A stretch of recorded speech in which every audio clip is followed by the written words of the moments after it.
Hey,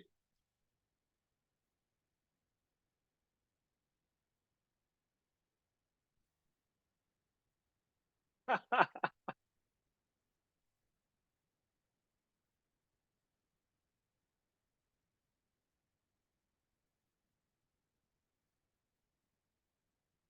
you hear me? Yes. Can you hear me? There you go. There There we we go. go. Okay. Look, I get it. You want everybody to know you're the VP of sales. You need to announce it when Is you enter the my room. gosh first. I get it. I get it. Okay. Just I was gonna I was gonna make the joke of like, man, I'm on Zoom calls multiple times a day, and it always happens the sound thing, and then how do I change? Here we I go. don't really care. I'm just messing with you, man. It's totally good.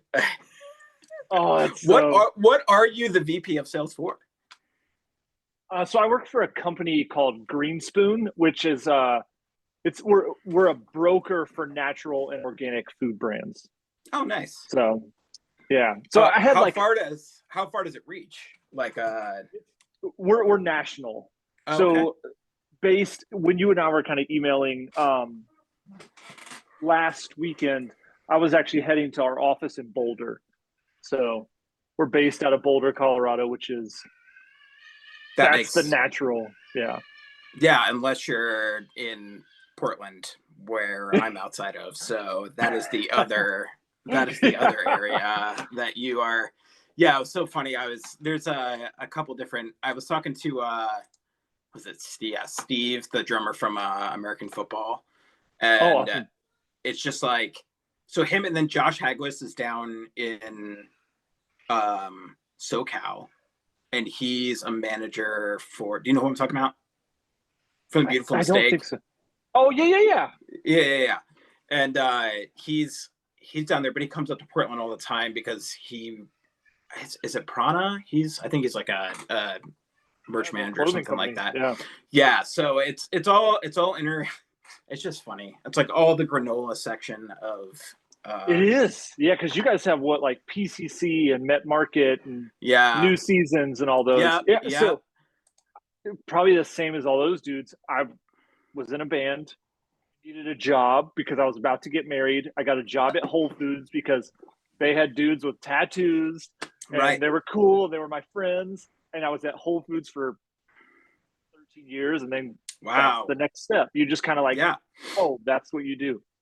Yeah. That's really interesting because I'm originally from New Jersey, and then I moved to Seattle probably in like 2007 ish, and I lived in a small town called Bellingham, Washington, Yeah. which is kind of by the Canadian border. But like that, the whole scene is just like completely different in terms of like lifestyle and Yeah. it's like you had your places in New Jersey that were like semi-organic, but nobody really gave two craps about that. No, Like, so give me the the weird greasiest, thing, worst thing you can eat, and I'll eat it. yeah, about the Northeast, and this is so dumb, but um, outside of Whole Foods in the Northeast, and that's from like New Jersey up, there's like mom and pop co-ops and things like that, but Oh everything yeah, else is yeah, like Stop and Shop and right, yeah, Wegmans and all that. Like, yeah, there's not a lot of natural options right. outside of Whole Foods here. You're so first of all, forgive my brain's a little foggy. I do counseling sessions all day. I just started like a newish job. You're probably going to hear like kids in the background because they just got home from school. I know you've got a family too. Dude, yeah, no, So no worries.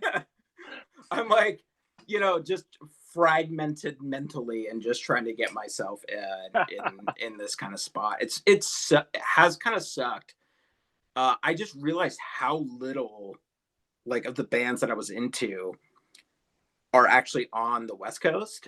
They're Yeah, North Carolina, they're, East Coast majority bands. And so that 3 hour difference is finding how it works. Yeah. yeah. So I'm just thankful for you. I mean, like I talked with my last episode, I was with Ryan Parrish. I listened to that one. Yeah, with Ryan, it was awesome. Yeah, it was really good, and he was up until God knows what time with me. Nashville, right? He's in Nashville Nashville, now. yeah. So it's like Yeah. a 2 hour difference, but we Yeah. both got small kids, and so it felt like a blessing just to be able to talk with him. And Yeah, and I know that's a you got special dude right there. yeah, he was wonderful. Yeah, that was a really, really good interview for me. So I had actually, as the podcast has kind of like evolved over time, it's kind of finding its footing. Like Joe was probably He one of was the first real people I early, had right? on there. Yeah, Yeah. like super duper early. So I was just trying to like find my footing there. But this is more of just like an open conversation. You know what I mean? It's like wherever you want to go and whatever you're comfortable with. Some people have like, it can kind of go all over the place. Some ways we get into spirituality, some ways we get into, just I think I talked to Zach from May, and we ended up talking like barely touching on May, like just talking about theology and philosophy and all these different things, and kind of the same thing with Steve Lamos, which was really awesome. So it goes wherever we take it, right? And if there's things that you feel like I just don't want to touch on them, that's totally fine too. Always feel free afterwards as well to tell me like, could you take this out of the podcast? Yeah, no, as well? I probably wouldn't. Not, I would not like the less than 100 people who listen are going to ever scrutinize this, but yeah. And I tell people at the very end, just keep in mind who you think might or would like to do something like this as well to connect with. So how do you say your last name? it's Smrdel. Smrdel. Okay. Yeah, almost like there would be U between the M and the R. Yeah. Like, but what's the national origin of that? So it's Polish and Slovakian, so that Eastern European where they forget vowels, add weird vowels, like that's right. So I'm assuming because everyone who migrated here from Europe and stuff, they all changed their last names to like try to be more American, I guess. Yeah. So I'm sure that it was spelled something different at some point. Yeah. Yeah. Have you ever been to Czechoslovakia? No, not at all. But when I got married, my wife and I went on a cruise. And if you've ever been on a cruise, there's the vast majority of the ship it's people from all over the world. Right. And it always said like on their name tag, I forgot even what cruise it was, but they had their name and then they have what country they're from. And you pay with like you don't use your credit card, debit card. You like put money on an token account. Yeah. Yeah, you like use that, and so you scan it every time you do. It says your name, and a guy was like Smrdel, and I was like, "What? You know how to say it?" And he was from Eastern Europe, and he was like, "Yeah." Nice. He's like, "That's a common name," and I was like, "Wow, that's amazing." That's interesting. Yeah, Steve. I've been to Prague before. It's a fantastic city. When I was talking to Steve Lamos, I was like, your name sounds Hispanic, but he was like, no, it's like Czech or something like that. So that was interesting. I was like, I wouldn't think Lemos would be a like a Czech Eastern European name. So the first question I want to ask you is, what is your favorite Christian band and why is it Carmen? So Carmen, that's funny that you would. That's one of the first concerts I ever saw as a kid. Was Carmen? Yes. Yeah. What? Devil Bit the Dust. What is that one? Like, I know what you're talking about, but I think because I was talking with Joe and we just mentioned Carmen, and we were like talking about The Champion, and like I texted him a few days later. I was like, dude, I re-listened to The Champion, and I just got all pumped up and jazzed. Like, I remember. Like, I haven't listened to that stuff in years. Carmen, like in the youth group I grew up in, it was all about Carmen, McGee and Me. Do you remember that show? Yep. Yep. And yeah, I thought he was a bad dude. I was like, this guy knows what's up. And I've heard that he was like a legit believer, like literally like that was his, like he wanted to spread the gospel across the world. And I love it because if you've been in the Christian scene, there's wild stories of Yeah. insane amounts of money that have come in to certain people, and they were not, you know, walking the talk. Yeah. Yeah. We I think my first concert was like Stephen Curtis Chapman. Heck yeah. And my parents like won some kind of uh radio show thing where they went to Florida and got to meet Stephen Curtis Chapman, and That's it was just awesome. like it was so weird, like the Christian celebrity thing was just stupid. So it I'm is it is really weird. I was just messing with you because there's very, it seems like you run to very little people who, that scene, like, still remember that scene. But um so I guess, like, I just wanted to start off just by asking, you know first, like, first of all, who told you that a root canal was going to be an easy process? Well, Somebody deserves to so get punched in the face for that. that's my own type of person that, like, when I'm like afraid of something, I like, it's not going to be that bad. It's not going to be that bad. It's not going to be that bad. And let's just plan for what's after. Like, it's way easier. Like it's not going to be that bad. So and really the worst part about it was, you ever had a root canal? No, I have not. No, but everybody says how Amazing. bad it is. Yeah. What was so bad is, I mean, because they numb you up. Like getting numbed up sucks.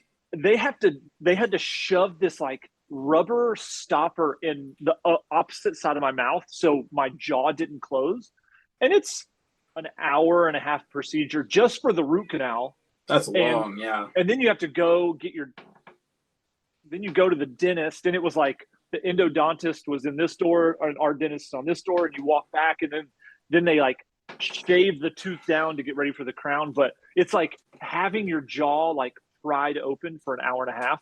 That was the worst part. Yeah. um, Did they put you down, or did they not put you down? I'm still Did they alive. kill you? Yeah. Did they nitrous you, or like anything like No, that? no, they just like give you a whole lot of shots of Novocaine, and Okay. I mean, yeah, no, it's just the worst was, like, I've never had a shot in the roof of my mouth, Oh, and that please, was man. that was brutal. But outside of that, like, it wasn't as horrible. I think after I went through it, what I think that people say it's so bad is because typically when you get to the point where you need a root canal, the pain is so Oh, bad yeah, I can imagine. that you're just like done with everything. But I was real Right. fortunate. Like, I don't even know how it happened, but like, I didn't crack my tooth. I didn't have like a cavity. They said it looks like I somehow jammed the tooth up, and it like broke the nerve, and so the nerve died, and then it led infection in, and yeah. Teeth stuff is gnarly, man. All Yeah, of it sucks. And it's expensive. Like Yeah. we're getting better with like insurance for like medical, but dental Yeah. insurance It's sucks. yes. And it's It's all yeah. so expensive, even with insurance. All right. So now to the real questions. After I'm done messing with you, nice Bad Brains hat, by the way. Little known fact: did you know that Coheed and Cambria, their first album, you know that song "Time Consumer"? You ever listen to Coheed?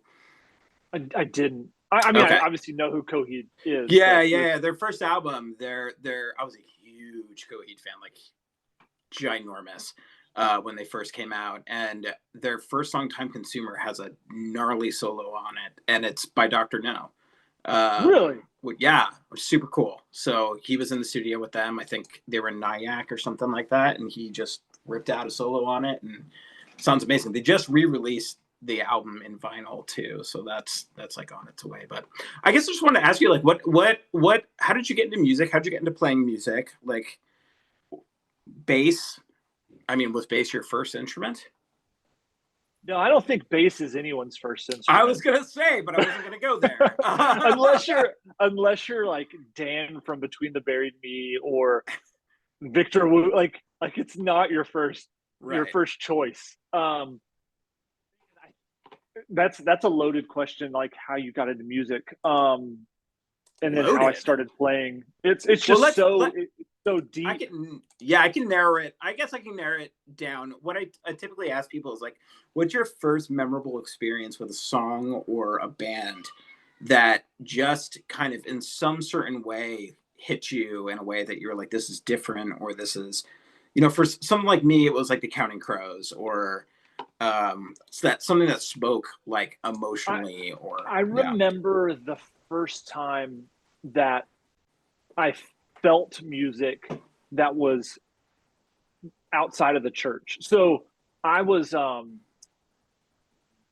pretty pretty lucky that I always had a very positive experience in church. Still Mm-hmm. do. Love it.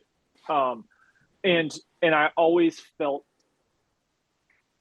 the presence of God, the Holy Spirit through music at church. And the first time that I ever felt it outside of that was probably the first time I heard U2. Still one of my favorite bands. And I was like, holy crap, this other music I can feel it in my soul. Like that's incredible. And this is, I mean, elementary, like probably late elementary school.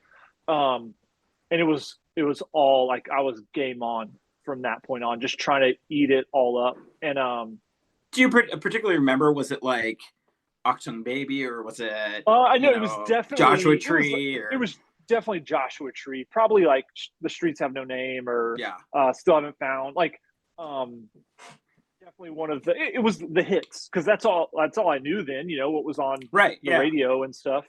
I didn't have. I don't even know if I had a CD player back then. Obviously, my parents did, but I wasn't the first music I ever bought was like the California Raisins or something like it was like kid stuff. like I think it actually like I saved probably like $5 and I'm like, I got a California Raisins tape. This is awesome. Whoever marketed Raisin singing Motown is a genius. Genius. The guy it started me on the path.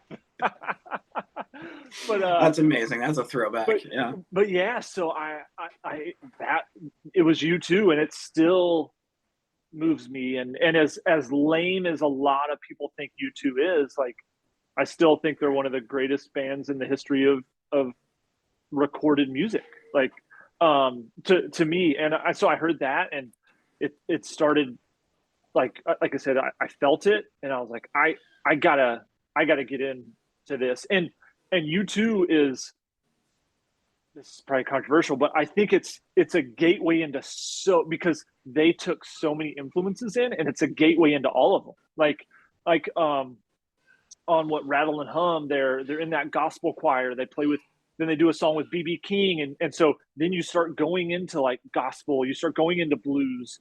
When you start going into like War and October, like that'll get you into the new wave stuff, which could potentially get you into punk. Like Right. it leads to so many different pathways, and I tried to follow all of them as Yeah. much as I could.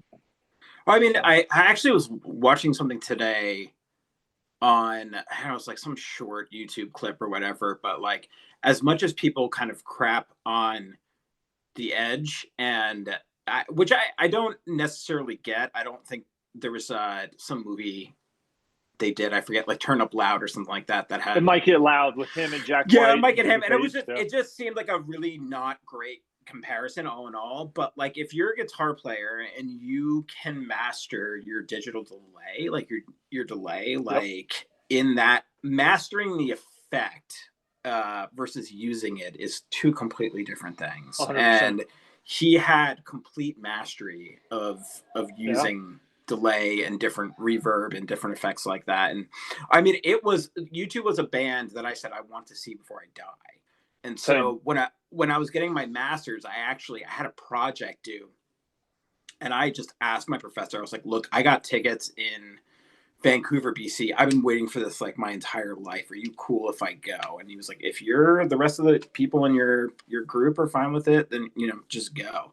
And it, like, I could die happy after that, because it was awesome. Such an amazing show, like, I think especially with this kind of like roundabout spiritual connections that Mhm. you two had and influences also made it sort of like this kind of thing to touch out of the Christian world, Yeah. but that was like I don't want to say semi secular or Mhm. viewed in that way, but still had these like real spiritual themes. And I think, yeah, I don't know why it's controversial. I think people just like to crap on Bono and Yeah, I think he stuff like wears that. sunglasses all the time. Right.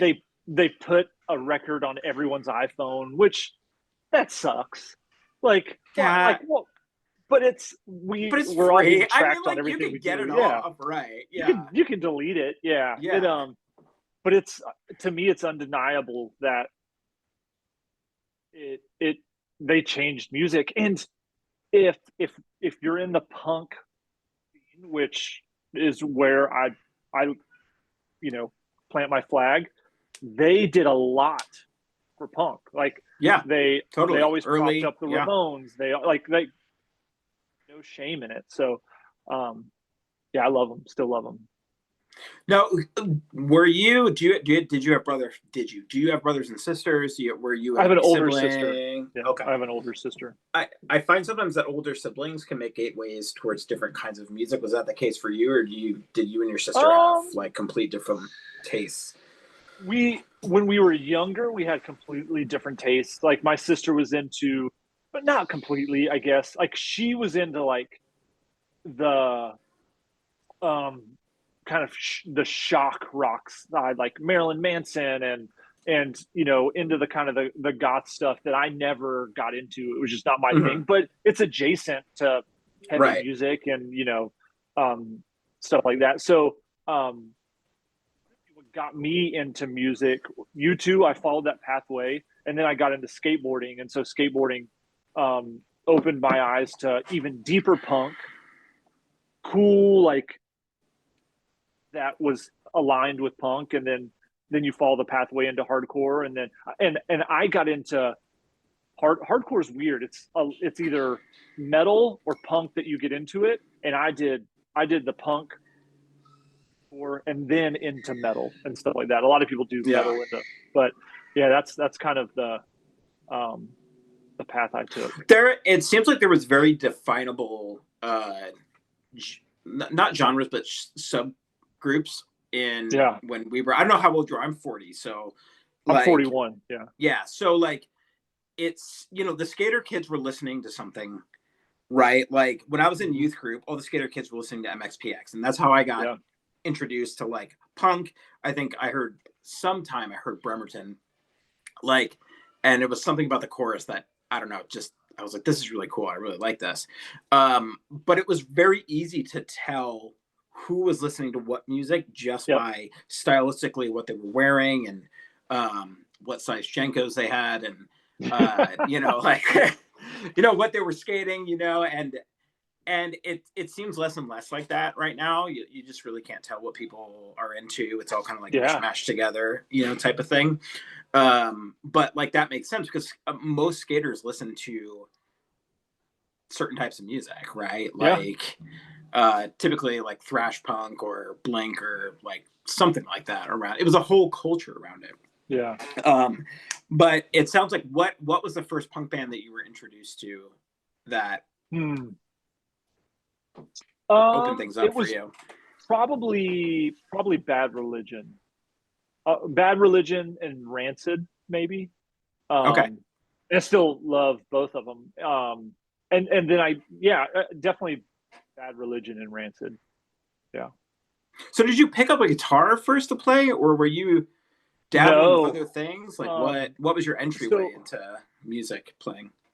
into playing music, it was into punk and hardcore because it was kind of simultaneously, and then getting to go and watch a show because up until then I had seen um like Carmen, and then I'd seen. Right. I remember when the 16 Stone Bush came out with that 16 Stone record. I Yeah. saw that and was like, "This is insane." But all that is you're so far away. It's a huge stage, Right. huge venue, and you're like, "Oh, that can never be me." And then I had a friend that he would tape, because I never had cable growing up, but we had a next door neighbor who had cable, and he would, when 120 Minutes was on MTV, Right. he would play it, let the VHS tape record, it was on, and he would bring it over, and we'd watch 120 Minutes, and there was a Bad Religion video.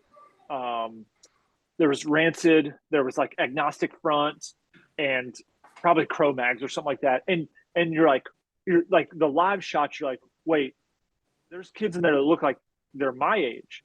Right. Wait, they look young. Wait, they're jumping off the stage. Right. Wait, that venue's.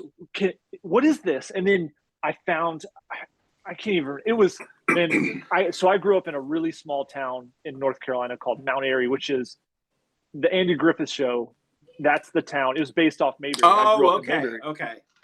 And we had a really small kind of like weird. There was a pool hall that had some shows, and I got to go. And I remember seeing this band Social Phobia, which later turned into this band Bludgeon from North Carolina. A band called Noise Hood and Tragic Seasons.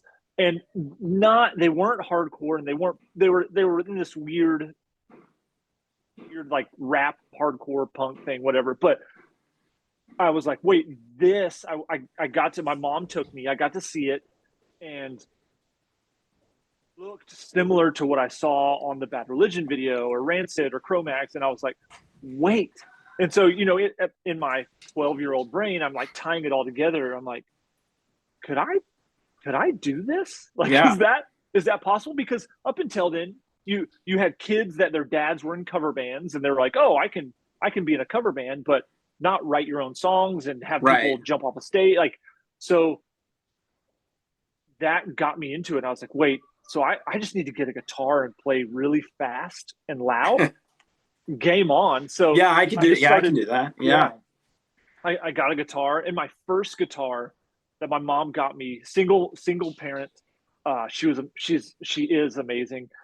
She got me a knockoff. It was a knockoff BC Rich bitch. Like, if you've ever seen one of those, it looks like you could get stabbed playing it. Right. Like, it's at all these sharp angles. Yeah. And it wasn't even the BC Rich bitch. It was the knockoff version of that from a pawn shop. And so you can't even really sit down with it because it like slides off your lap, and you're like, but my mom got me that for Christmas, and she got me, she bought me 2 copies of Guitar World magazine that had tablature. Every issue had 5 songs on it, and I feel like the 2 she got me, the only songs I can remember, it was like "Smoke on the Water" by Deep Purple, probably Blitzkrieg Bop from Ramones. It was all stuff that you could play. It was a little more simpler, and it shows you what finger to put on what string, and you're right. Like, yeah.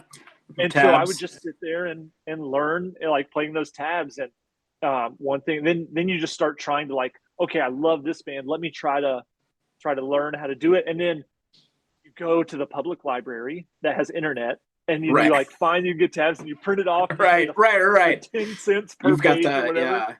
Yeah. And you're like, oh my gosh, now a new song to learn. And yeah, that's what kind of took me in. And so it was always, I was always, Lord told me I was supposed to be a guitar player, but he got that wrong.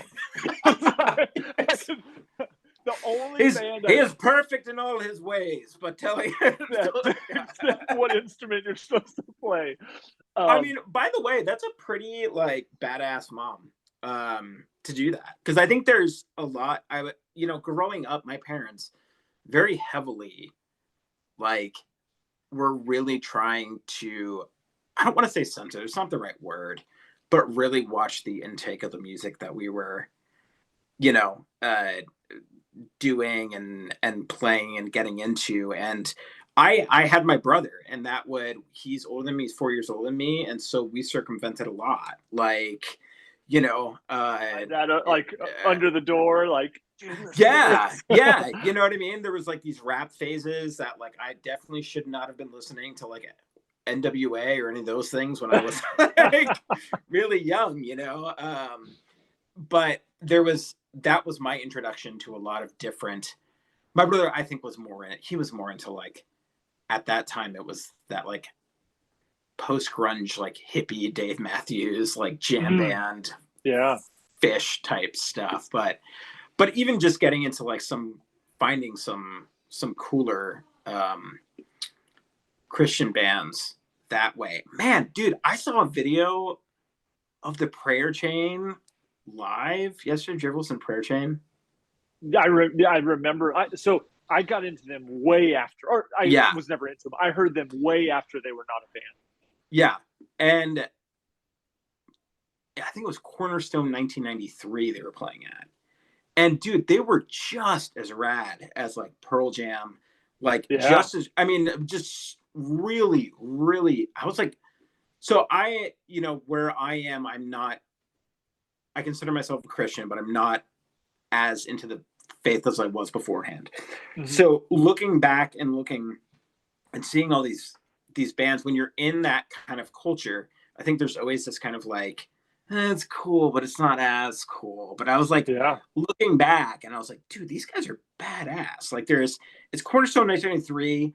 Like, they sound fantastic, and there's people crowd surfing, and like, it was just really awesome. But I was exposed to a lot, stuff like that, and Poor Old Blue, and kind of through that grunge phase through my brother.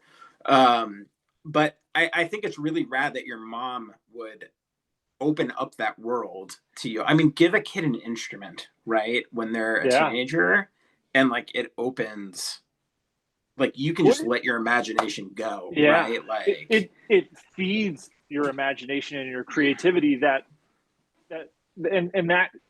leads into life, like whether it's a career, whether it's being a parent, whether it's being a friend, a husband, a wife, like it all takes creativity. And to me, that's what music and playing music really, really brought me. Yeah. Was that. And my mom, she amazing. And she was not like anything goes mom, but like, so if I got a record, if I got a Bad Religion record, and I remember Stranger Than Fiction, and she was like, okay, it's called Bad Religion. Tell me why you liked it. So I almost had to do a verbal report on why I liked it. So she wanted to know, like, is it, and we were a household. So before my parents split, which was in the second grade, my father was Catholic, so we were in the Catholic Church. When my parents split, obviously the Catholic Church does not look kindly on that. And so single with 2 kids, broke, going to the Catholic Church, and she was not accepted in the church we went to. I'm not talking bad about Catholicism or whatever, and so she grew up Baptist. So she's like, well, we're going to do that. So and the church, it was all there, but she understood, like, you have to figure some things out for yourself. Like, I can't make you, like, push you into salvation. Like, you have got to understand that yourself. Now there are certain things we are not going to do, and there's certain things that we're going to do. And until you're an adult, this is what we're going to do. So, but when it came to music, she knew that just because something wasn't Christian didn't mean it was evil. Right. But she was like, now you got to let me know why you think I should let you listen to that. And so we would read lyrics together. And like, I remember like just having if you remember the band called the Suicide Machines, that's an insane band title. And so I got the record, I think it's called Destruction by Dysfunction or just what, and she was like, okay, read it to me. She's like, that name is crazy, and it seems like you shouldn't listen to that. And I'm like, okay. And we read lyrics, and so she was really cool about being open with that kind of stuff. Of like, okay, you say you like it, why do you like it? And if now there were some things that she was like, no, like she was not into Marilyn Manson. That seems like it's 100% against everything that we believe. Yeah. And not that it's like questioning it, but it's like, absolutely against. Like, I'm not into that. So Right. it was not like a free for all. It was like you gotta show that you've put some thought into this. Well, see, what I think is really cool, and part of my job in working in mental health is I work with teenagers. Like that's my jam. It's been my jam for a really long time. And the idea of teaching what how to think or why and to Yeah. process and to just kind of like question, I think is like uh, super important. I don't think a lot of people get that. It's Like, scary to do that as a parent, yeah, you know? oh yeah, yeah. There's a certain amount of trust, but I think one of the worst things too is like kids are some of the most resilient people in the entire Yeah. world, you know, and like at the end of the day, you can only walk them like down the road, and whatever decisions they make are the decisions they make. Like Yeah. my mom was incredibly protective in certain ways, and there were ways that my dad would catch like I mean, I'd come in after like sneaking a cigarette or something like that, you know, and he'd be like, "Oh, what is that?" And I was like, "What are you talking about?" He's like, "You kind of smell like smoke." I was like, "I don't know what you're talking about, man." Like, you know, and there was like a time that my dad sat me down after I did something really stupid, and he caught me, and he was like, "You really think you get away with a lot, but there are some things that I would rather you just learn by yourself." Yeah. Fall on your Then face. Yeah. yeah, fall on your face, or but there are certain guidelines, parameters too. Like if you put anybody else your safety or anybody else's safety in danger, that's like the line that I draw. Yeah. And I remember that being one of the scariest things my father ever said to me, because he was like, you just think you get away with so much. Like it's just I know, I just choose not to say anything because there's Yeah. things you have to learn by yourself, you know? And we do live Absolutely. in an age where there's a lot of like um I've said this before, like trauma parenting. I call it trauma parenting, where it's kids are incredibly resilient, but when we're adults, we have the availability to look back on things with an adult Mhm. perspective and say, like, well, this is how I think this affected me, especially like if you're doing mental health therapy. And then we try and shield our children from those things. Yeah. And it's like our trauma is not their trauma, right? Yeah. And so, like, our kids can do hard things, they can go through these things. And as long as they're coached through them versus like left to fend by themselves, you Yeah. know, like it's there's an overcompensation a lot at times too. Yeah. And I think like similar to me, and I'm sure similar to you, like as a parent, the only thing I'm truly afraid of is something horrible happening to my kids. Like Right, something horrible can happen to me. I don't want it to happen by all right, means. I don't want anything bad, but like kids or to my wife, I don't want anything to happen to her, but we're adults. We can get through it. But like something horrible happening to your kids, it's the scariest thing on the planet. right. And so it's natural to like want to put them in a bubble and even like take the diseases that come from nowhere, take the car accidents out, like the the things that other people can do to them, even kids like say to them, Oh yeah, emotionally hurt them. yeah, You're going to keep you in a bubble, but then you know it's not the best. And right. man, I've got a 10-year-old son and a 13-year-old, soon to be 14-year-old daughter, and we were terrified of middle school for her because my Oh daughter yeah. she's so sweet, so compassionate, so smart, works hard, and I'm like, oh my gosh, is she gonna get eaten alive You are gonna get in torn middle to school? pieces. Yeah, because I remember middle school and it was kind of no holds bar. Like Yeah.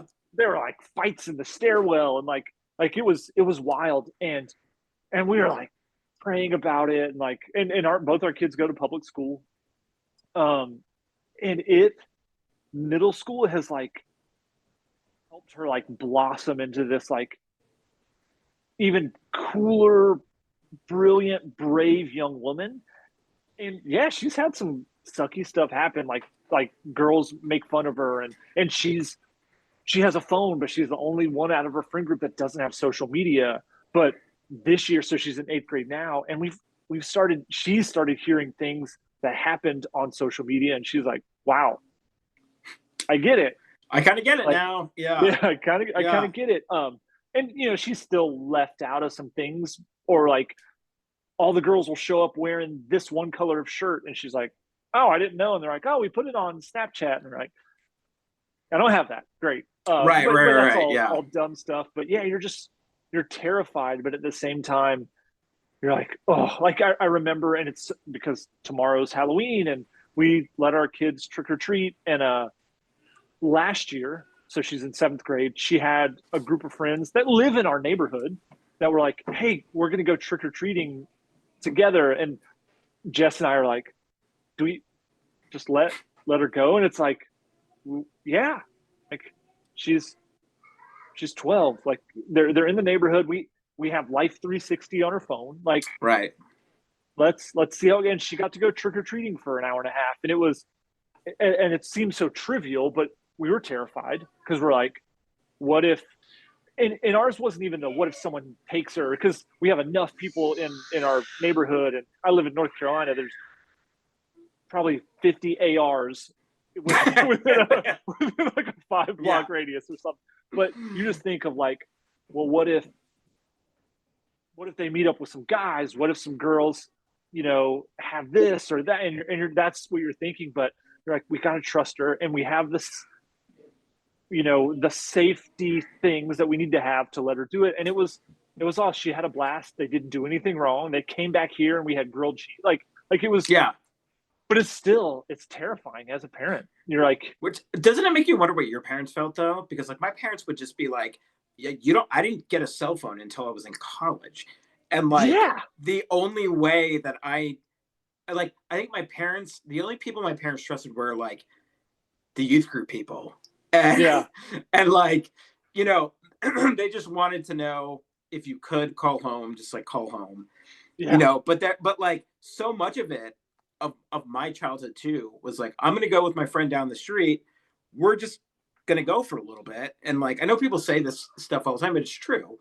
It was just like, just let me know where you might be going, where you're yeah, going, and just come back. Come back yeah. by this certain time. Come back when the And street lights come on. Yeah, right, something like that, and it's an interesting look to like see how things have shifted and why they may have, and why like I mean, there's a million different questions like I, you could I was have, talking with, so Dusty, who was in Beloved. Yeah. Like Dusty he's still one of my best friends. Joe's still one of my best. Like all the guys, like we're still super close. Dusty has Dusty has two kids that are in between my daughter Hudson and my son Thatcher, like in between them. So Dillinger, his son, is a year older than Thatcher, and Asher, his youngest son, is 3 years younger than Thatcher. So we all experience things kind of like in succession with that. And we were talking about middle school and things like that. And same, like we all grew up like, and Dusty and Matt and Josh from Beloved grew up in Kernersville, where I live now. I grew up in Mount Airy, small town. We live in the country. It was literally like, hey, I'm going to go play in the woods until it starts kind of getting dark. Right. It's like, okay. But I think back then, and when our parents were kids, the world seemed so big that trouble was so far away. Far away, yeah. And now, because I've got a computer in my pocket, that the world seems so small.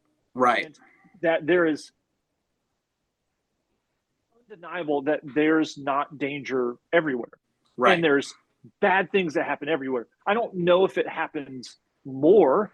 I think we just know about it more. Exactly. And so yeah. everything just 100%. seems like it's so much more dangerous now. But there were still kids getting abducted. There were still horrible things happening. Sure, yeah. You just didn't, maybe you heard about it on the news if it was local, but if it was state or even another town, you didn't hear about it. I think there's also a concept, of knowing your neighbors, and community. I think one of the things that I see pretty constantly and is that community, as social media, the internet and stuff like that has connected people in massive ways, but has also left people incredibly isolated, to the point where they don't know especially on the West Coast, people just do not like talking to people. But just Yeah. like you would know your neighbor and you would know everybody else in the neighborhood and you would chat and commune and like there was a general vibe of like safety, right? Because it Yeah. was like we have your kid in mind. Yeah. Even if you didn't necessarily, they didn't have kids or something like that. It would. There was a general sense, I think, of like community. That's true. Yeah. You know, I think you just hit a nail on the head there. Like growing up, and I'm really fortunate that we live in a neighborhood. It's like any other suburban area. There's our neighborhood connected to another neighborhood, then another neighborhood, and then it kind of goes into the town of Courageville. But growing up, and even here, if a weird vehicle comes into our right, neighborhood, and I'm outside mowing, and they are stopping, I'm no hesitation. I'll be like, well, I'm going to go confront why they're here. right, right, Not in a sense of like I'm going to stand my ground law like that, like right, but right, like right.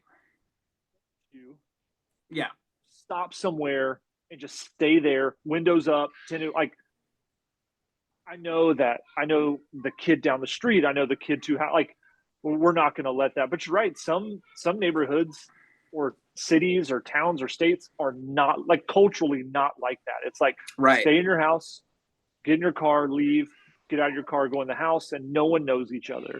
No one talks, and no one. And that I think that's true. Like as the idea of community and people become or feel or want to be more isolated, you're right. It makes you can't trust someone else to look out for your kid. Yeah, because in growing up in my neighborhood, I knew that my mom knew that did something stupid. There were 7 houses that would call her and be like, "Your right. kid just did something Yeah, dumb." Johnny's out there doing something Yeah, he's stupid. breaking glass bottles Right. on the street or something like. Yeah, My dad knew, so my dad was volunteer EMT. My town was literally a 1 square mile town. It had two stoplights in it, but it was densely packed. And so yeah, Midland Park, New Jersey is very densely packed. All those suburbs are, but like it was odd in a lot of ways because my dad knew all the police officers that like all that kind of stuff. But you then weren't getting away with anything. yeah, but at the same time, I did because when I got pulled over, they'd be like, "Your last name sounds familiar," and I'd be like, "Yeah, I'm Ron Houtsmith's kid," and they're like, "Okay, because you're his kid, we're gonna let you go tonight." And I was like, Don't do "Okay, it again. yeah." Like I, as an adult, I don't know how to feel about that, but like, that, yeah, totally. But kind of bringing it back a little bit to music, like getting into hardcore. Hardcore is known for its community. It's known for like a sense of community that it brings. And you can still see that community, I'm sure, when you're playing at event shows or when, you go to Furnace Fest and stuff like that. So Yeah. for you, that was, I mean, I don't know what your switch was into hardcore, like where you went musically from punk and how, I guess, like take me through that into, getting together with the guys and forming a band and what that was like. So I think I'll touch on the first thing you said about community and hardcore. It's, I think that's what sold me on it is when for me, growing up in Mount Airy, North Carolina, literally Mayberry, I was skateboarding. I loved hardcore music. Like I was not a cool kid. I'm arguably still not, but didn't have a huge friend group. And so when I was old enough to get my license and I was able to drive 50 minutes to Winston-Salem, North Carolina, and I found this venue called 533 and I went in there and it was dirty and it was scary and it was violent and but to see that how connected everyone was, I was sold. I was like, I got to come here as much as possible. And I just kept going. And people recognized me that I was at 3 shows and they're like, hey, what's up? And they introduce yourself. Then you get introduced to these people. And all of a sudden, 6 months, a year down the road, hundreds of people that would literally and have fought for you, fought with you, protected you. Like it's a very special thing, and it's something that, just like any community, that everyone looks out for each other. So as a new kid, thankfully I was younger, so I got a pass to like be there. But like, it's not just, oh, you show up and you're in.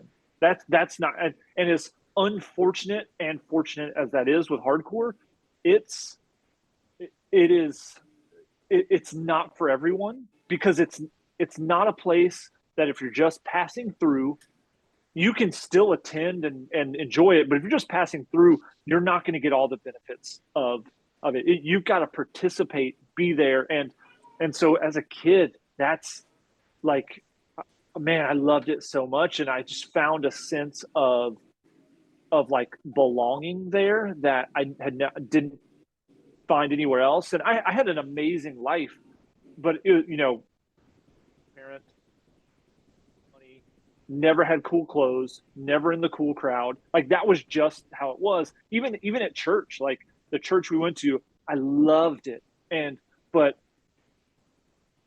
no money, no cool clothes. Like that's still in youth groups. Like no Right. matter Yeah. how much a Totally. youth leader doesn't want it to happen, it is still status. There is status in a youth group, just like there's status in a high school. Just Yeah. like there's, 100%. and so never being cool. And I remember my freshman year of high school, there was a fellowship of Christian students like breakfast thing or something like that. And I'm like, oh, Christian, I'm going to go to that. And literally it got Forrest Gumped, like can't sit here, can't sit here, can't sit Man. here. And I'm like, not welcome here. And so Yeah. you kind of hit that kind of stuff, and then you find hardcore and punk for me, and it's I think there's two reactions. You're like, wow, this is insane, I don't want anything to do with it. And you're like, wow, this is insane, and I want something to do with it. And I was really fortunate that North Carolina at that time was small, in the sense so you don't get lost.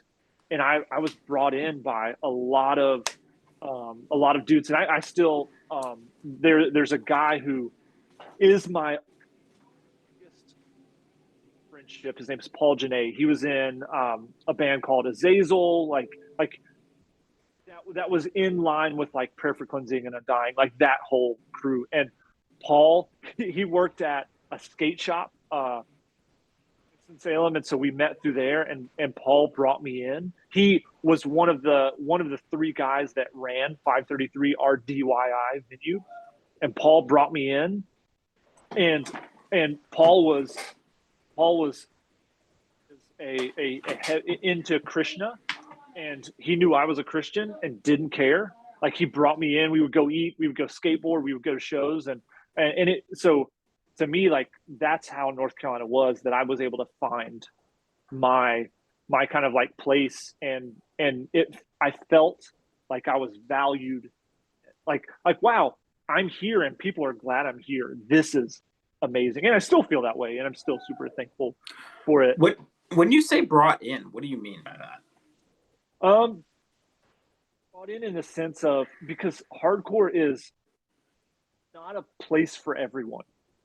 Everyone can have a place there. I think that sounds real like elitist.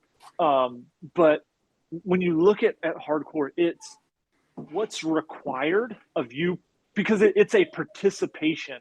Mhm. Like it is not just like U2. Like U2, you can buy a record, you can maybe see them, you can not see them. It's not going to change them. But hardcore is, and I would say punk too. It's, you have got to be involved. If you're not participating, because there's no venues that are constant, there's Right. no bands that are constant outside of the 1% of the Madballs, the Hate Breeds, the Terrors that are going to last. There's no, they're going to be in a very bad part of town, so there you've got to have some type of protection to go see it. you've got to look out for people. They've got to look out for you. It involves more than just CD or now listening to it on Spotify or Apple Music and maybe buying a shirt. Like it requires more than that. And so you either you realize that and you start giving, and then you're brought in to the circle or not. And so I was caught on to that really, really early, that like, wait, I've got to, you can call it earning respect or whatever. This is not a free ride. I've got to give something first before I can get something. And I so always found that super interesting. I always because as a kid who wasn't into hardcore and found it kind of later, and I don't know why my video is like, is it switched on your side? I'm like sideways. Okay, sweet. But like, you hear things about, I mean, we had things in Seattle too, that there was some known like crews who were like violent. And just, it never really clicked with me in that sense. And so like my friends were into the hardcore scene. And when I moved to Bellingham, and like I was periphery, right? Like I knew that they enjoyed it, like, but I wasn't gonna like, and I would go to shows because like they invited me, but I was not like straight edge. I wasn't, I'd heard about those things, but it seemed like when you say the participation of it, like I think people have a mindset a little bit sometimes of like, it's like it gets a bad rap sometimes for violence. Mm-hmm. And like, and there are some bad things, 100%. Yeah. And so it's always been this kind of fascinating counterculture, and I can't speak to it all that much. I'm not going to like pretend that I like hardcore any means or anything like that. But like the concept was always out there, and being that a lot of these bands did have a bent towards Krishna and Hinduism and things like that, like it sounded very countercultural, right? And like how the rise, getting into that as a Christian, what was that like? So I approached it in the same sense that I felt God had laid on my heart in just life, is serve, and love. Like, to me, that's the people that were in my life that helped me realize how doesn't ask or think it's good, requires us to live it.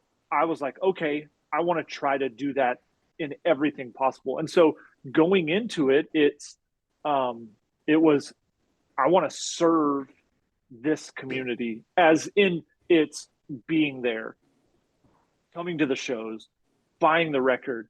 If something's going down, how can I help? And I'm not just talking about fights. Like, if there's a food drive, if they're like, I want to help. And that's kind of the opposite of a lot of Christian organizations. It's push out, condemn, and say it's better over here. And so it's still in the hardcore scene. I mean, with Beloved and then Advent now, like still people that will never listen to Advent, that are prominent in the hardcore scene, not because they think we're bad. I'm sure there's a lot of people that think we're bad, but like because of who we are. And I was fortunate enough but this is how Advent has always been. This is how Beloved was. Like, we tour with not a lot of Christian bands.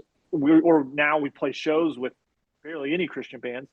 And Beloved, same way. Like, we were like, fine doing it, but that's not our main focus. And we all did this before we knew each other. Like, I am going to serve and give and be available.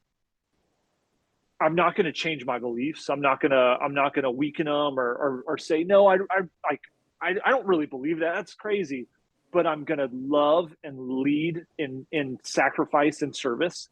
And I think that showed people like, hey, I don't know if I like what Johnny believes or I get what he believes, but I can't deny that he is not loving to me and Right. available and there. And so I think that was what got me in and is what got an Advent in places like we never.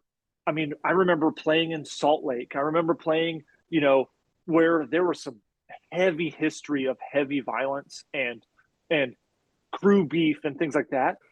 And we went in an act of service and being like thankful to be allowed. Literally every time we Right. played is like, thank you for allowing us to come here because this is yours. And Right. Right. we're just trying to come here and let you know we appreciate it and try to do this music that's art to, and maybe you'll like it. And we we were able to connect with some of these dudes that are capable of doing some wild things, but we built these friendships, and because that's how we came in. We didn't come with a chip on our shoulder with a, hey, you're wrong, we've got to save you. It Right. was, Right. we're coming trying to serve you and be very thankful of you and respect you and what you've built. And if you let us in, um, we will try to do everything we can to be something valuable to you. And so with whether it's touring with bands or whether early starting out, that's how I always approached it, and that's how we always approached it. And I think that's what helped, even though that Christianity, because of a lot of history, had a bad rap in the hardcore scene. We were always accepted into it because that's how we approached things. Yeah. I was like, when you look back in the time, your time during Beloved, which was like, I mean, how many years were you guys active? So I joined the band in the middle of writing Failure On. So they Okay. had already had the EP. They had already started writing for Failure On. So I joined in the record came out in 2003. I probably joined in the beginning of 2002. Yeah, maybe end of 2001. And so they were a band in high school, Right. and then members. So Joe and Josh were kind of the constants, and then Joe, Josh, and Dusty, my bad, were the constants. Then Matt came in, and then I came in after Matt. So, but like what kind of everyone do outside of North Carolina as Beloved, it was the five of us. So So yeah, so early 2000s. getting were they just absent in a bass player and you were like, let me do this? Or was it kind of Yeah, that's like how it always happens. Like I'm not a bass player. I was friends with them, and it all got so. I was in a band before Beloved. Um, I had done like in high school, like some punk bands where it was like me and like a drummer and another guitar player just playing in our basement, just trying to like, oh, this will be really cool, and nothing ever happens. But a friend of mine named Nick Troutman in Raleigh had a really traditional band, like 10 Yard Fight esque style, straight edge band. And so I joined that with Nick, and I think Nick is still to this day one of the best songwriters for that style of hardcore, definitely in North Carolina. Um, so I joined that. I was dating a girl who's now the woman I'm married to, and Jess grew up in Kernersville, and so I knew Joe and Dusty because we all went to shows. We were younger, um, and I think they knew me as like that's that one single Christian kid who got in. Like like yeah. like like how did that happen? Because at that time, like they were all super active in the scene, but they were still playing and, like kind of like that. And then they started. It was kind of undeniable that you have to get put on shows because Beloved was awesome. But I met my wife. I was playing in this band, and my wife went to high school with with everyone. And so she knew all those guys, and we started dating. And she was like, have you ever seen this band Beloved? And I was like, I've heard of them. I'm not really into the singy, screamy thing. That's not my thing. I'm like, I thought I was harder. And then she was like, well, we're going to go to this church and watch them. And I watched them and I was like, holy crap. I don't like the singy, screamy thing, but I like that. Like what they're doing is different. But yeah, so that's like how that all kind of came together. It's a lot longer than that, but Sure. they had a bass player that ended up leaving. They're like, hey Johnny, do you want to do this? And I was like, God, freaking bass. I don't want to play this. Hey man, I played bass for a hard band one time, and I'm primarily a guitar player, singer, songwriter, whatever. And it just allowed me to go nuts on stage, and that's just like what I enjoyed. I was like, I could just go dun dun dun, like break down. I love it now. Yeah, and it was so Matt, Joe, and I, before that happened, we actually, this is crazy. I haven't thought about this forever, and I'm sure Matt still has an actual tape that we recorded in Joe's basement of this. So we all love this band Buried Alive, still love this band Buried Alive. Mm-hmm. And Matt and Joe were like, oh, let's do a band like that. And they're like, no, Johnny, let's see. And I think it was probably just seeing like, can he even hold an instrument? I don't, let alone play it. And so we kind of got together in Joe's basement a couple times, and it was fun. And then they asked me to join Beloved. They're like, hey, do you want to play bass? I think I went on tour with them selling merch for like 3 days just to have fun with them, because we all just like kind of connected super quickly. And it kind of happened, and I joined, and we finished writing Failure On and went in the studio, and it was like kind of a 3 years of like kind of constant.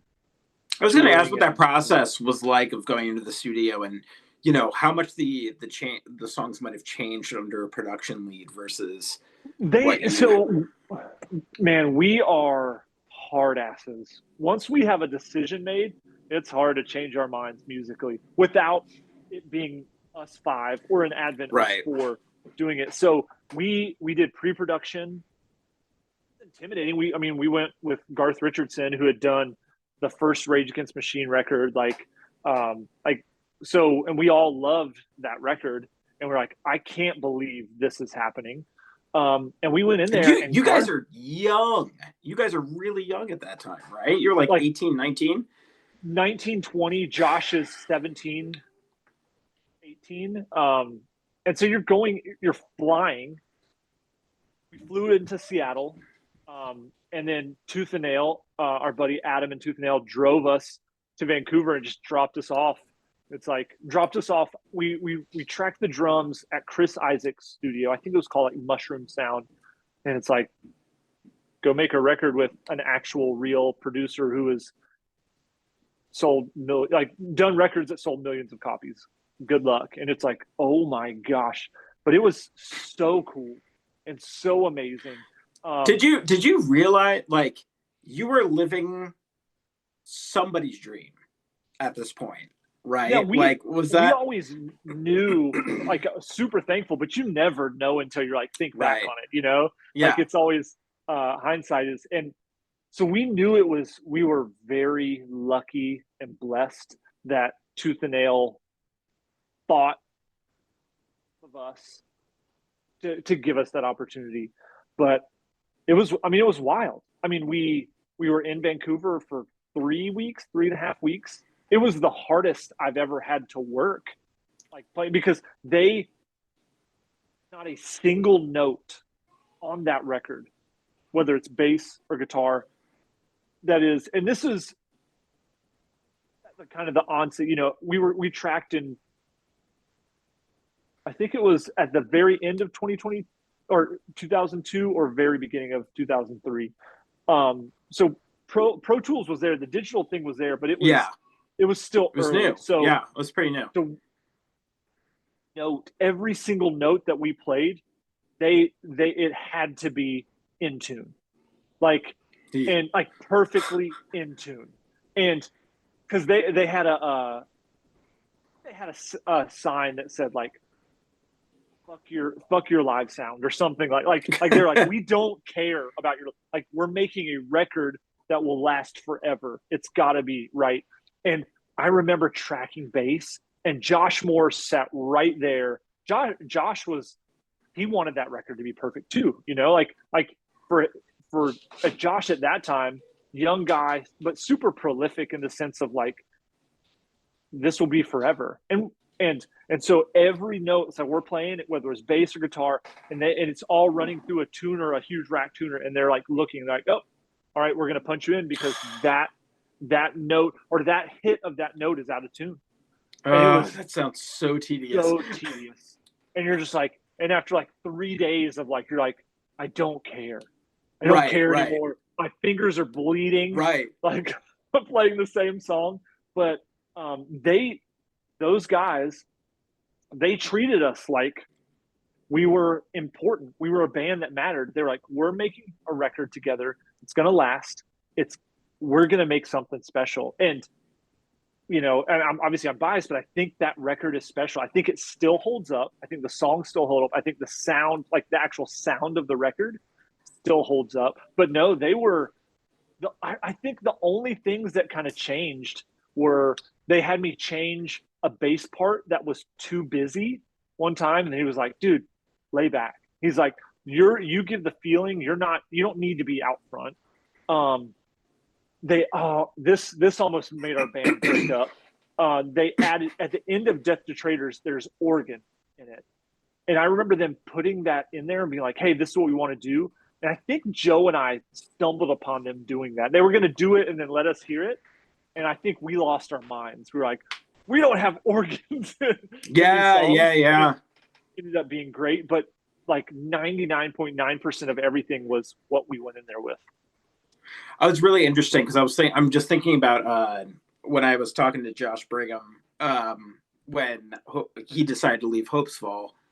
You know, he told me that he found one of his songs, like his very favorite song on the record was cut, and just like that and the label didn't say much about it, and that's when he was like, I was done, like.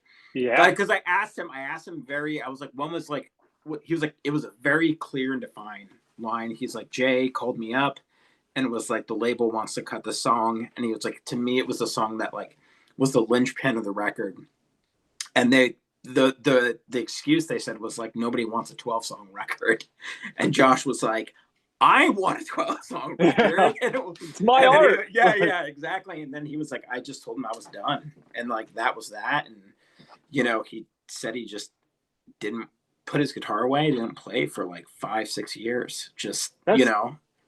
When you're at that level of, because Hope's Fall turned into it was a full-time band for them. Yeah. And there's a part of me that was bummed that music was never a full-time job for me, because it's, even now at 41 with an amazing career and family, I still miss it. But like, yeah. Beloved or Advent, where we were never at that, where it's a machine that a lot of people are relying on it to make a profit to get paid. And Hope's Fall had made it to that. And it's not a bad thing. Like they made it. But Beloved and Advent, we never had songs that we had to cut. It was, we threw songs out that were like halfway done, or it's like that's not for us. But when we went in for Failure On, those were the only songs we had.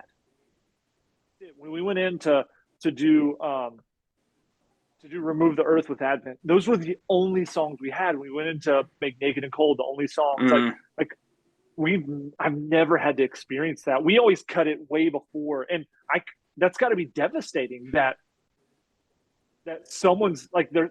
It sounds like Josh was saying there wasn't even a discussion. That's got to be devastating, because we are. In Beloved, 5 of us made it. If all 5 of us didn't agree, we didn't do it. Even down to some stuff. So I was the lame hardcore dude that probably made Dusty and Josh and Matt mad, where we got an offer to do, it was like a 21 plus show. Like it wasn't even an option. I was like, I only do all 8. I don't drink. I'm straight edge. Why would I play a 20, and we got in this kind of argument and we didn't do it. But I think they ended up changing it. Like, okay, well, people can come in, but they've got to come in with someone at this age and the ticket price is more, whatever. But I was like, well, I'm not going to do a show that's not all ages. So, but when we made decisions together. Even so, like when it was like time to end, it's like, oh, Joe, it's time for him to step away. We're done. Like it's not an option. It's not, let's find another drummer. It's okay. Talking, excuse me, sorry. Talking to Joe, it sounded very principled, in a lot of ways. But you know, did you realize how much people were clamoring for more though? Like after the time, I never got to see you guys live. When I found you, it was probably like 2002-ish, 3. And my one regret for the longest time, I'm being serious, was like I never got to see Beloved. Like that was one of the bands up there that I was like, I got really into them, and the tour cycle was probably just off at that point.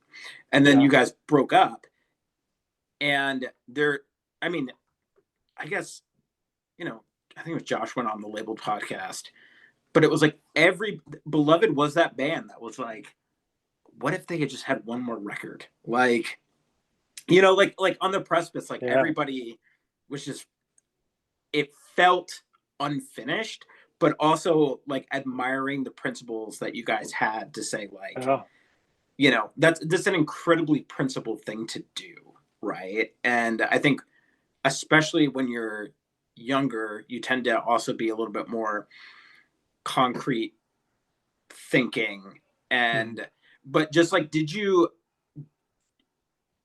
realize, like, you get to Furnace Fest 2021, like, was that anywhere, was that unexpected? Was that like it was 100% unexpected, because like, and I think Joe may have mentioned this when he was on, like, we all had jobs, came back home. You didn't make enough. We lived off $5 a day for the vast majority of Beloved. Like we starved ourselves. Yeah, it's not a pretty life. Yeah. So it's not like, and I always like look at like the two bands that we were always like same realm of as far as like friendships and toured. It was Norma Jean and Under Oath. When Bless the Martyr came out, a physical difference in their shows, like the number of people. When They're Only Chasing Safety came out, it was a insane difference in the number of people that came. So we toured with those bands where we got paid $100 a night if we were lucky. All three of us to get like $300. You get it. When those records came out, it changed. Failure On didn't have that immediate reaction. Right. When we played Furnace Fest in 2003 or whatever, we probably played at like 1 p.m. Yeah. And it was still great, but it's not like, it's like, oh my gosh, you guys got to play at 7 or 8 or 9. Like, and like, it wasn't like that. So when it was over, what broke my heart the most, and I think all of us, is that obviously we all wanted to be musicians. We didn't know if we could like make like a real living of it, but it's like wait, we all sacrificed so much and we're in this together, and now we're not in it together. So when fast forward 17 years at Furnace Fest 2021, that was single-handedly the most incredible music experience I've ever had in my entire life. Like it was almost like an emotional overload. The like leading up that whole day, like I remember us thinking like, well, how much merch should we get? We're like, okay, we'll get this much merch, and setting up. Like I think we had to get there like 7 a.m. to have the merch counted in, and the gates are at 10. And until we sold out of merch, it was line, and it was people coming up, buying something, and saying how the songs meant something to them, or a conversation we had 17 years ago meant something to them. And it was like I remember looking at Joe and like almost tears in our eyes, like, and we're like people and like talking about like, and it was like I was not prepared for this. I was prepared to give some high fives, and but like it was emotional for me to like because we put a lot into that Yeah. and then when we played, literally it was one of those things where you're like, oh, good amount of people watching us. Like that's all you hope for. And it was the craziest thing to not be able to see like so there's the shed. Right. And you can't see it. It's just packed. But then there's lights outside the shed, and you're Yeah. like, wait, there's people deep on the sides outside of Yeah. it. And like I was back in the there. VIP section, like on the side, like out there, like filming. Like, It was like, this is insane. But it was like just to like see that connection and like to feel connected to, I don't know, a few thousand people, like it was no, we definitely didn't I expect. can imagine it's an emotional experience. I think that whole festival was an emotional experience for everybody. It was like right after COVID. Like yeah. it was a wild, it was beautiful. Like, and I know that may not sound cool, but it was a beautiful thing that I can't even like thank God for putting it enough. Like because and it was just, I'm like, man, like it's cool to know that something you did and you did it because you wanted it to affect change within the world, that the way I view life and eternity, God had used that to touch other people. Like that's the greatest gift. Anyone who their life can be used, it's the greatest gift that you can be given. It was unreal. But I think it was then, yeah. 05, you're just like, this sucks. Yeah. We're not friends anymore. Yeah, I think it was a very emotional experience for many people because I think when you're younger too, you put art out, right? And you're just hoping that people will listen. Yeah. But that art and that life takes on meaning to people and moves through people and breathes life into other different areas and informs and like just takes on a life of its own. And even a lot of the time with like somebody's lyrics can take on a whole different meaning. When I was talking with Josh on The Beautiful Mistake, I was like, there's this line that I really like, I almost had tattooed on me, and like I really want to know the meaning behind the song, and he wouldn't tell me.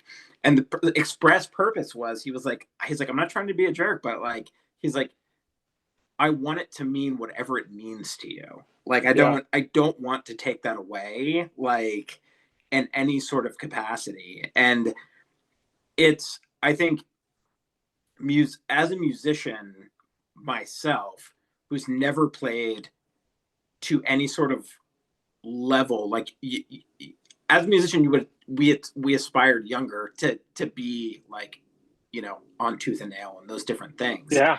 Like, but to not have that experience and to look out and just see like, God, what a cool, I don't even know what I'm trying to say. It's just like it's such a cool thing, that like your ability of something that you made to touch other people in certain ways, like what a gift. You know what I mean? It is a like, gift. Yeah. And it's a gift to everyone, not just the musicians and the people it affects. But I remember going to Furnace Fest, and I think like being a 40-year-old man and still listening to the bands that I listened to, and just like I had some weird kind of like internalized shame about stuff. And when I went into Furnace Fest, like I literally for the first time was like, it was really cathartic, because I was like, I had chucked all my band t-shirts. Like I still probably only wear like Hopes Fall and Rival School t-shirts, like when it like suits me. But like just being there and being like, it was a weird experience, and it sounds dumb, but I was like, I can still be like this. Like I can still, like, I mean, identify with the culture. And Yeah, it's so counterculture, especially when you get to a certain age. Like people aren't connected to bands once you. It seems like in Yeah. the bigger picture of the world, and when you get to a certain age, it's like I don't have time for that. Like, but I have to have it, and so like being around people that need it, like I do, it's comforting. Yeah, it's Yeah, it's like a way of I think my friend Dave, we met there. Like the best thing for Furnace Fest for me was like meeting with really old friends I hadn't seen in a yeah, really long time. I used to go to Oral University, and so like our life, which is a pretty like charismatic Christian university, yeah, but like it was, I don't know, we found a group of scene kids, and like we would just go to shows all over the place. yeah, I'm like, that's, 238, and wherever we could get our hands on, we were going to shows because like we weren't going to drink or anything like that. So, like, but that was our lives. And then we split and all went different ways in college, yeah, and just getting to sit back and just talk and have like friendship and just yeah. reconnect in that way was through this music too. It's what brought us all together. What you guys getting back together, that was it for me. I was like, all right, I'm going. I have to go. But it's this community, I don't know, it's just a lot of healing. And I hope you guys felt that, or just felt like Yeah. what a gift this thing that you guys did years ago brought to a bunch of people, like a lot of people. Yeah, it was special, and it's still special, and it's still like it still like kind of makes me like shake my head into like, is this real? Like, was that real? Like, yeah, it's something that I'll never not be insanely grateful for.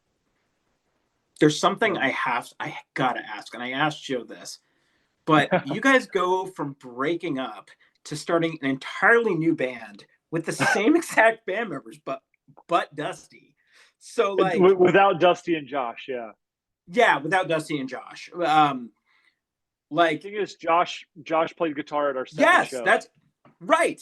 So like It, what I was there ever any conversation with Dusty that was like, hey, we're gonna start this thing, like, it because for us it was going to be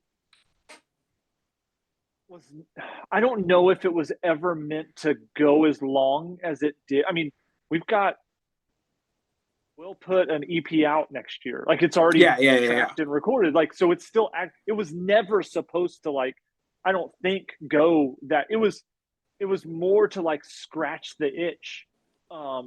And it was pretty quick. Like Matt, Joe, and I wrote 3 songs, and we're like, "Oh, let's go into Jamie King's and record it in a weekend and do it." Like, um, now Dusty and we have never not been close. Um, and he kind of went straight into I think he went straight into Dead Deb Poetic. Poetic, right? Yeah, Yeah. and then Dead Poetic went straight into the Almost. So Dusty had a commercially successful career than Right. anyone Yeah. else involved. Yeah, yeah, And so yeah. it was just kind of like Dusty was probably thrown off by Joe because Dusty and Joe have known each other since they were kids. Um, but it wasn't like anything was hidden, and Dusty and I talked quite a bit, and it was like, oh, okay, Matt, Joe, and I, we were always on the heavier side. Dusty and Josh were on the lighter side. It's do it and see what happens. It like literally it was like let's record these 3 songs and try to play some shows and see how wild it can get. And it was Because it it was sounded us three. like what it sounded like when I talked to Joe, that it was like this very emotional thing of you guys breaking up and making this Yeah, it was incredibly horrible. hard decision, right? and then it goes from that to like, we're ending this, like we all need to kind of like move on. And then like it makes more sense that there was no express intent to like move Advent into, No. like a, you know what I mean? But it just It seems was- kind of funny. It's like, we're going to take all the members of Beloved and we're going to put them here. And Dusty, you see ya.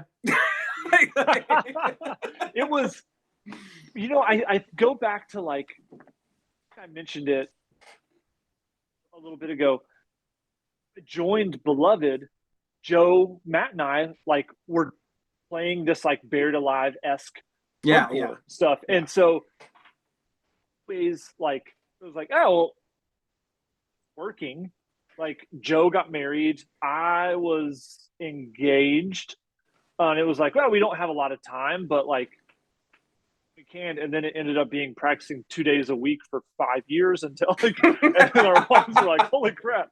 And it just kind of snowballed in. We started writing more songs. Yeah. I mean, we pretty much every song, Move the Earth, the first full-length Advent record that came out on Solid State, Matt, Joe, and I wrote all that. Joe wrote all the drum parts. Then we had a guy named Chris Ankline, who is incredible drummer, came in. He, like, kind of learned all the stuff.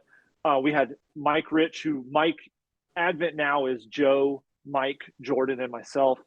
And Mike, we randomly met him at a Bishop show. He was on it with a band called the Red Baron, and it was a weird God speaks to you kind of thing. Like, looked at me, I'm like, wow, that guitar player, never seen this band before. Like, that guitar player seems kind of cool. And Matt looked at me, he's like, I want that dude to be an Advent. And I was like, I was kind of just thinking that and thought I was really weird and wasn't going to say anything. Went up and talked to him, and we were like, hey, you should, Matt literally goes, hey, you should, band doesn't work out, you should move to North Carolina and join Advent. And a month later, Mike was in North Carolina, and we were teaching him the songs, and we went in the studio and tracked it. But, like, it was never meant to be all that. But we got into it, and I remember Joe and I talking about starting a band, and we're like, not that Beloved was anything, we didn't try to sugarcoat anything or anything like that, but we were like, we want to start a band that is very aggressively vocal about our faith, right, and questions and all that, and we want to write songs as hard, not like really hard, but like beat hard as we can, see what can happen. And it just kind of spiraled out. But yeah, it was not an intention to get Dusty out of the band. Because Joe made it seem it was the same. It's like everything just like was just it felt like the worst thing in the world. Everything's falling apart. We're not going to be a band anymore, and like we're not going to do this. And like the Express was him leaving, and then it was like, that was the point that he was like, for me, it was me saying like I got to get a job now. I got to do, like I have duties as a husband, right? And then you look back on that, and we've talked about this a lot, and we've talked about, Dusty and I've talked about it. Like, unfortunately, there are bands that are still together from back then, and some of those guys are not married anymore, or maybe they had some rough patches and they're struggling with some things. I look back now and I'm like, man, marriage is really sacred to me. And I am so honored to be my wife's husband. And in 100% transparency, I don't know if I've ever said this out loud except between Dusty, Joe, and I don't know if Beloved kept going. One, I don't know if I would have gotten married. Yeah. I definitely wouldn't have gotten married when I did. I don't know if we would have still been married if I had been. And I don't know if I would have had the children I have. Like, because we toured for 9 or 10 months a year. Yeah. That is not healthy in a marriage. Yeah. If you're freaking Metallica and your entire family has like 6 buses for just your family, you can make it work. But even in a band that, is selling, 100, 200,000 records back then, no one really sells that anymore. But like, you're gone. And I don't know if my life would be what it is now if it had kept going.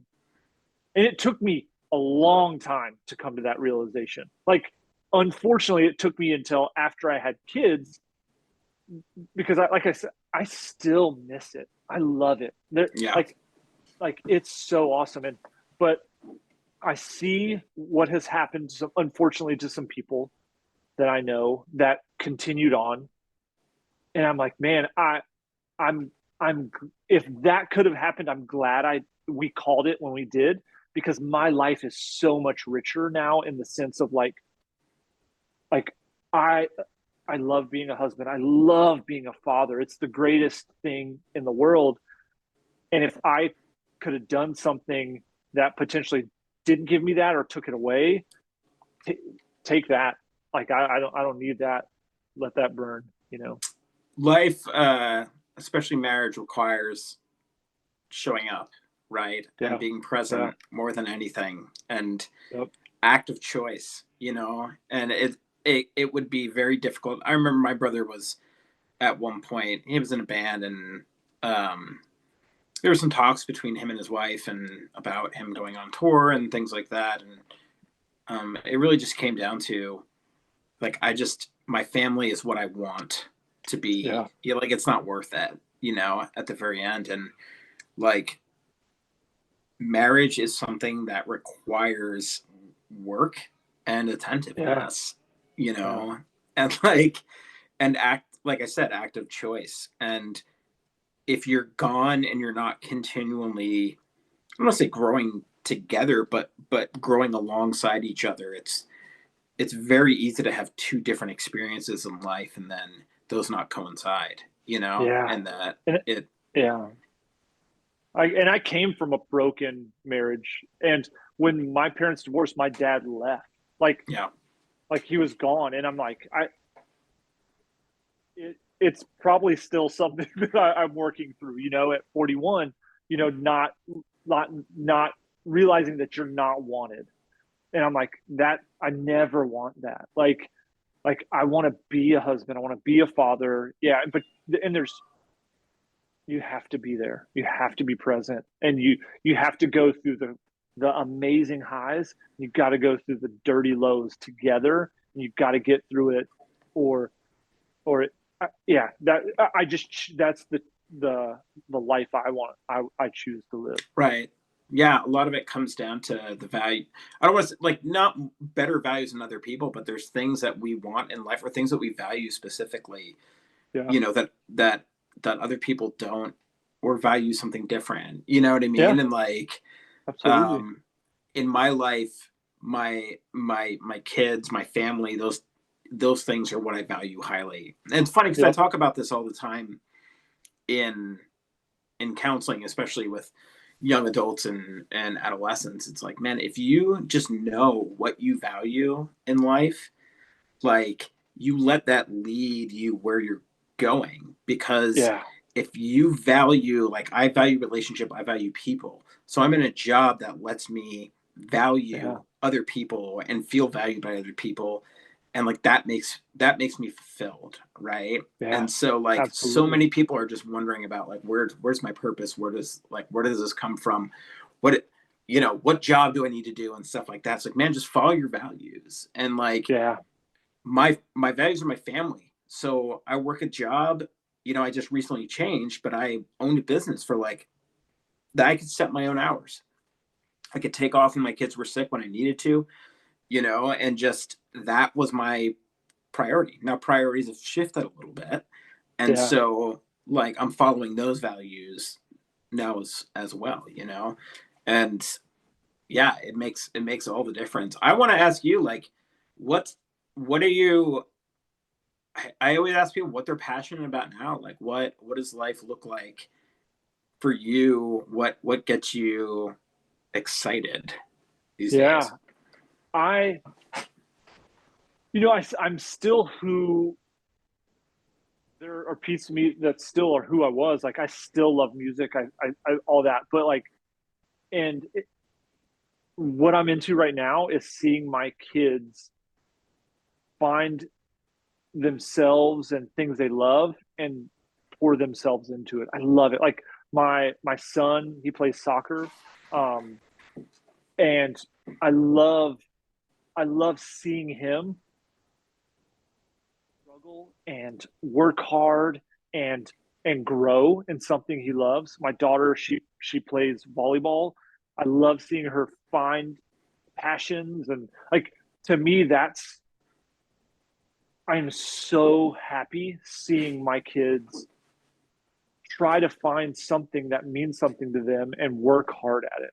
I love it. And, like I said, I still love playing music, and I'm still into things like, I'm still into the church. I'm still into maybe some pretty radical political ideas, like who I was, like, but like my life is really into seeing my kids grow and and work to become humans that can help change the world. Like, I love it. It's pretty amazing, man. I'm gonna let you get going here. It's 10 o'clock your time.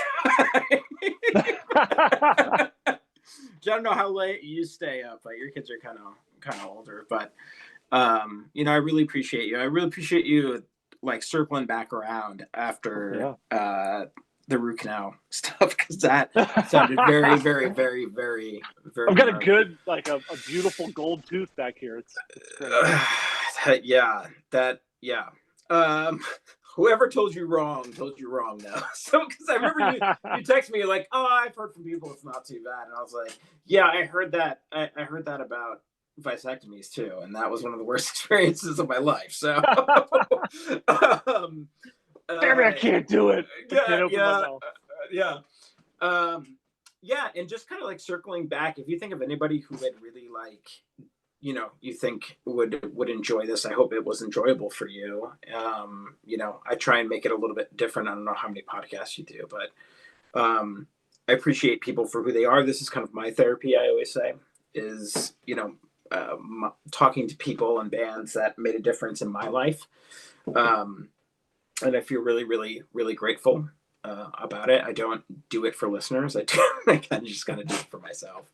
And if people happen to listen, then they happen to listen. So I just want to say thank you again so much. If you ever find yourself at a weird New Seasons conference or something in Portland, just you just let me know. We live right outside. It was really funny that you said that, because we live in Vancouver, Washington, which is right across the bridge, and they just opened a New Seasons in downtown. And my wife went there, and it was like, she was like, it was a zoo. And I was like, it's a New Seasons. It's not like, is this what middle-aged people do now? We're like, it is what middle-aged people do. Yeah. New natural grocery stores. Yeah. Yes, it's awesome. Yeah. Like, how far has my life dipped? But embrace it all. So keep in touch. I will let you know when this is coming out. There's a couple different Jolie Lindholm from Rocking Horse Winter / Darling Fire first, and then my friend Joe from the band Edison Glass, and then I'll get yours out after that. They kind of just trickle out, as they come. But thanks again. I really appreciate it. It was a pleasure for me to talk to you. So I got you. Thanks. All right, man. Have a good night. Jamie. Bye. See ya.